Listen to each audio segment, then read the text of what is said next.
Hello everyone and welcome. This video is part of a series on using Dell Compellent Enterprise Manager for Storage Center administration. In this video I will be demonstrating how to create a server cluster object on Storage Center using Enterprise Manager. To get started, let me explain what a server cluster object is and why you want to use it. In Storage Center, a server cluster is a single object that represents a cluster of servers in your environment.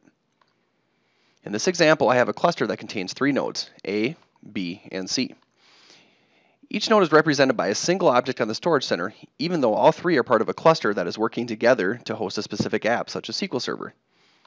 To make cluster administration easier, all 3 cluster nodes can be represented by a single storage center object, and that is the server cluster object. So you'll see each one of these points at that server cluster object. So what is the benefit of having a server cluster object? Well, one of the requirements of a cluster is shared storage.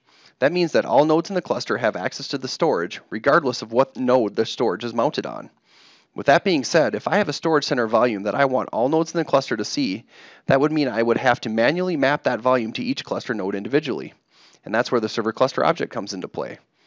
Rather than map the volume to each node in the cluster, all I need to do is map the volume to the server cluster object. The storage center then automatically maps the volumes to all nodes that are contained in the server cluster. So as an example, I have my cluster nodes A, B, and C on the bottom, and I also have storage center volumes or a single volume that I want to map to each node. Without the server cluster object, I would have to manually map each one of these volumes to each node. But if I have a server cluster object, all I need to do is map that volume to the server cluster object, and then storage center automatically maps that volume to each node in the cluster. Now that I've explained what a storage center server cluster object is and why you would need it, let's get started on creating one. So now we need to log into the Enterprise Manager client.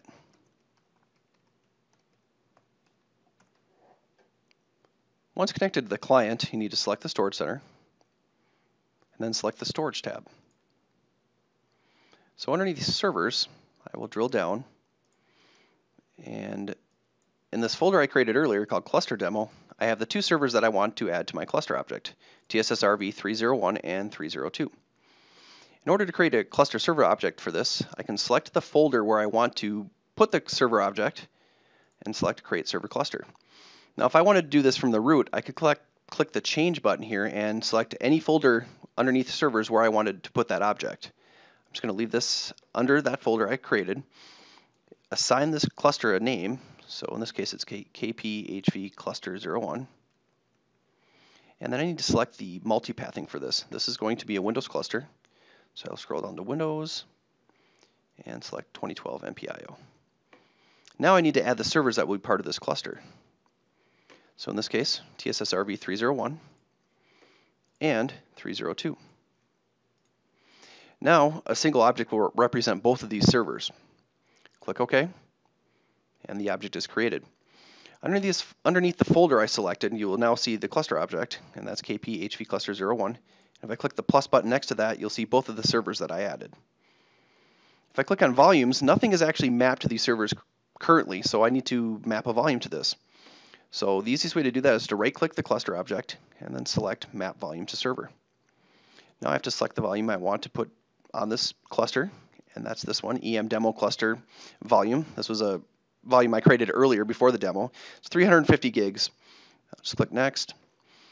You'll see that it's going to map to this cluster object. If I select Advanced Options, I have the option to select LUN 0 or restrict the mapping paths. I don't need to do any of that at this point, so I'm just going to click Finish. And now that single volume is mapped to both these servers, rather than mapping that volume to each server individually. So if I click the Mappings button here, you'll see that across all the different paths, this is mapped. So if one of these paths were to go down, it would continue to stay, the volume would continue to stay online thanks to MPIO. That concludes this video on using Enterprise Manager to create a Storage Center cluster server object. For more information on Enterprise Manager and Storage Center, including documentation and videos, please visit www.delltechcenter.com. Thanks for watching.